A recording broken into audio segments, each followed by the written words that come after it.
قصور زیادہ ہے کہ سزا زیادہ ہے، لہذا آسان راستہ یہ ہے کہ میں اپنے غلام کو آزادی کر دیتا ہوں، رکھتا ہی نہیں اپنے بعد یہ جھگڑا، آزاد کرتا ہوں۔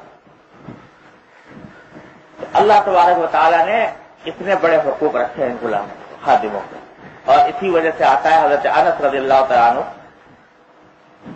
حضرت انس جب حضور اقدس صلی اللہ علیہ وسلم مدینہ منورہ تشریف لائے تو ان کے والد تھے ابو طلحہ اور والدہ تھی ام سلیم رضی اللہ تعالیٰ عنہ۔ ان دونوں نے آپس میں مشورہ کیا کہ حضور اقدس صلی اللہ علیہ وسلم مدینہ منورہ تشریف لائے ہیں اور تنہا ہیں، کوئی خادم ہے نہیں، تو کیوں نہ ہم اپنے بیٹے کو سرکار دو عالم صلی اللہ علیہ وسلم کی خدمت میں پیش کر دیں کہ یہ آپ کی خدمت کیا کرے۔ تو دونوں میاں بیوی حاضر ہوئے نبی کریم صلی اللہ علیہ وسلم کی خدمت میں حضرت انس کو لے کر، اور یہ بالکل نوجوان لڑکے سے تھے۔ تو آ کر عرض کیا حضرت ابو طلحہ نے کہ یا رسول اللہ یہ میرا لڑکا ہے انس اور بڑا ہوشیار ہے، کہا کہ انہو غلام کیس لبیب، یہ بڑا عقل مند ہوشیار لڑکا ہے یہ، تو میرا دل چاہتا ہے کہ یہ آپ کی خدمت میں رہے اور آپ کے لیے خادم کے طور پر کام کرے۔ تو یہ خادم بنا کر، نوکر بنا کر دے گئے نبی کریم صلی اللہ علیہ وسلم کو حضرت انس۔ 10 سال حضرت انس رضی اللہ عنہ حضور اقدس صلی اللہ علیہ وسلم کی خدمت میں بحیثیت نوکر کے رہے، 10 سال۔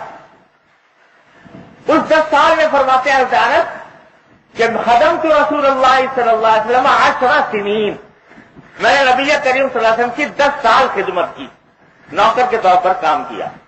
فما قال لی اف قط،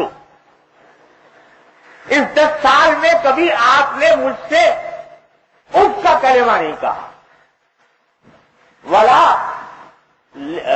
لما صنعت ولا اللہ صنعت، اور نہ کبھی یہ کہا کہ یہ کام کیوں کیا، اور نہ کبھی یہ کہا کہ یہ کام کیوں نہیں کیا۔ اس طرح 10 سال میں نے خدمت کی نبی کریم صلی اللہ علیہ وسلم۔ ایک واقعہ خود بیان فرماتے ہیں کہ ایک مرتبہ نبی کریم صلی اللہ علیہ وسلم نے مجھے گھر سے کسی کام کے لیے بھیجا کہ جاؤ بھائی فلاں جگہ، پتہ نہیں کیا کام تھا، کام کرنے کے لیے بھیجا کہ وہ فلاں کام کراؤ۔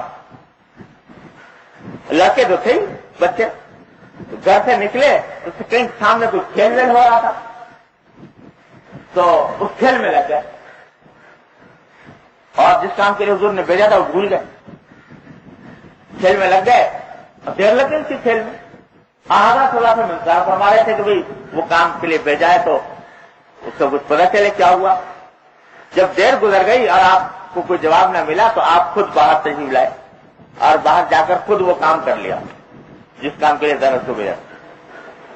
جب واپس آیا وہاں سے آ رہے تو دیکھا درس کھیل رہے ہیں بچوں کے ساتھ، اور درس کہتے ہیں میں کھیل رہا تھا تو مجھے ایک دم سے یاد آیا کہ وہ مجھ سے اتنی سب غلطی ہو گئی، حضور اقدس صلی اللہ علیہ وسلم نے اس کام کے لیے بھیجا تھا اور میں کھیل میں لگ گیا، تو بڑا مجھے صدمہ بھی ہوا اور فکر بھی ہوئی کہ حضور صلی اللہ علیہ وسلم ناراض ہوں گے۔ تو میں نے جا کر عرض کیا کہ یا رسول اللہ میں باہر نکلا تو مجھے بالکل بھول گیا اور اس بچوں کے ساتھ کھیل میں لگ گیا۔ تو آپ نے فرمایا کوئی بات نہیں، بھول گئے ہوگے کوئی بات نہیں، میں خود کرایا وہ کام، اور نہ کوئی ڈانٹا نہ ڈپٹا نہ کوئی اور سزا دی۔ فرماتے ہیں سارے 10 سال میں کبھی نہ ڈانٹا نہ ڈپٹا نہ کبھی اف کہا، نہ کوئی یہ کہا کہ کیوں کیا اور نہ یہ کہا کہ کیوں نہیں کیا۔ 10 سال معمولی بات نہیں، کہنے کے لیے آسان ہے، لیکن جب کوئی کرنے پر آئے تو پتہ چلے کہ کتنا بڑا دل گردہ چاہیے اس سنت پر عمل کرنے کے لیے۔ ہم نے آسان سنتیں تو اپنا رکھی ہیں، لیکن یہ سنتیں ہیں نبی کریم سرور دو عالم صلی اللہ علیہ وسلم کی، اللہ تعالیٰ ان سب پر عمل کرنے کی توفیق عطا فرمائے۔ تو آج ہم جیسے آدمی تعویلیں بھی بہت گھڑ لیتے ہیں کہ بھائی اگر ہم اس طرح کریں گے تو ہمارا نوکر جو ہے وہ سب چڑھ جائے گا اور سرکش ہو جائے گا وغیرہ وغیرہ۔ آخر یہ خیال سرکار دو عالم صلی اللہ علیہ وسلم کو بھی تو آتا ہوگا کہ بھائی اگر میں اس کو نہیں کروں گا تو یہ سرکش ہو جائے گا، یہ سر چڑھ جائے گا۔ لیکن آپ جانتے تھے کہ جس حسن سلوک کا معاملہ نبی کریم صلی اللہ علیہ وسلم فرما رہے ہیں اس حسن سلوک میں بذات خود تعدیب اور تعلیم کی صلاحیت ہوتی ہے. وہ انسان کی تعدیب و تعلیم خود کرتا ہے. چنانچہ اس 10 سال کی مدت میں حضرت انس کو کہیں کوئی بگاڑ پیدا نہیں ہوا بلکہ لگے. تو بھائی حسن سلوک جو جس کی مثال نبی کریم صلی اللہ علیہ وسلم نے قائم فرمائی اور صحابہ کرام کو جس کی تاکید فرمائی. ایک مرتبہ جا رہے تھے, حضرت ابو ذر غفاری رضی اللہ تعالیٰ عنہ کو دیکھا کہ اپنے غلام کے اوپر چڑھے ہوئے ہیں, غصہ کر رہے ہیں. اور غصہ کرنے میں اس کو وہ کوئی غلام تھا شاید حبشی, تو اس کو کہہ دیا حبشی تو یہ کر رہا ہے, حبشی لے کر نام پکار لیا اس نے. تو آپ نے فرمایا یا ابا ذر انکا امرؤ فیک جاہلیہ, اے ابو ذر ابھی تک تمہارے اندر جاہلیت کی خوبو باقی ہے کہ تم اس کو حبشی کہہ کر خطاب کر رہے ہو. حضرت ابو ذر غفاری رضی اللہ عنہ رو پڑے اور پھر اس کو بار بار یاد کیا کرتے تھے کہ مجھے نبی کریم صلی اللہ علیہ وسلم نے یہ فرمایا تھا کہ انکا امرؤ فیک جاہلیہ. حضرت صدیق اکبر رضی اللہ تعالیٰ عنہ ایک مرتبہ ناراض ہو رہے تھے اپنے غلام پر. ناراض ہو کر اس کو کوئی برا بھلا کہہ دیا اور شاید کچھ لعنت کا کلمہ کہہ دیا کہ لعنت ہو تیرے اوپر, کچھ اس طرح کی بات کہہ دی.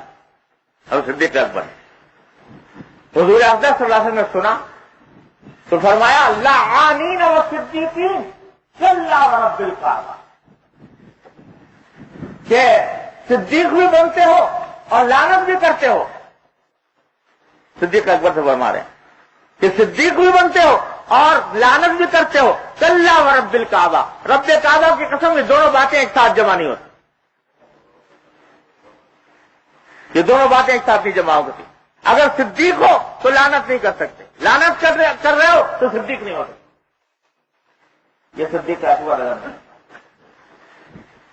سنتے ہی صدیق اکبر رضی اللہ عنہ کانپ گئے اور فرمایا اس دن پتہ نہیں اس کو تو آزاد کیا ہی ہوگا جس کو لعنت کر رہے تھے, اور بھی بہت سارے غلام آزاد کر دیے. کہ جب یہ حضور اقدس صلی اللہ علیہ وسلم نے فرما دیا تو اور بھی بہت سارے غلام آزاد کر دیے. تو یہ جو ہمارے اوپر غفلت طاری ہے اپنے غلاموں, ماتحتوں, نوکروں کے ساتھ معاملہ کرنے میں, جب چاہا برا بھلا کہہ دیا, جب چاہا گالی دے دی, جب کوئی ایسا کلمہ کہہ دیا جو دل توڑنے والا ہو, اس کو اس طرح ڈانٹ دیا جو اس کی توہین کرنے والا ہو کا انداز ہو, تحقیر کرنے والا انداز ہو. یہ سب باتیں وہ ہیں جن کو نبی کریم صلی اللہ علیہ وسلم نے سختی کے ساتھ منع فرمایا. نوکر ہے تو اس کو بھائیوں کی طرح رکھو, اس کے ساتھ بھائیوں جیسا سلوک کرو, اس کو جانو کہ یہ بھی انسان ہے تمہاری طرح, اس کے سینے میں بھی دل دھڑکتا ہے, اس کی بھی خواہشات پیدا ہوتی ہیں, اس کے بھی جذبات ہیں, اس کے بھی خیالات ہیں, اس کی بھی ضروریات اور حاجتیں ہیں. حضرت مولانا محمد تقی عثمانی صاحب دامت برکاتہم آپ فرما رہے تھے, تیار کردہ پاک ریکارڈنگ سینٹر, دکان نمبر A84, پہلی منزل, کریم سینٹر, زیب النساء اسٹریٹ, صدر کراچی. Phone number 56781223.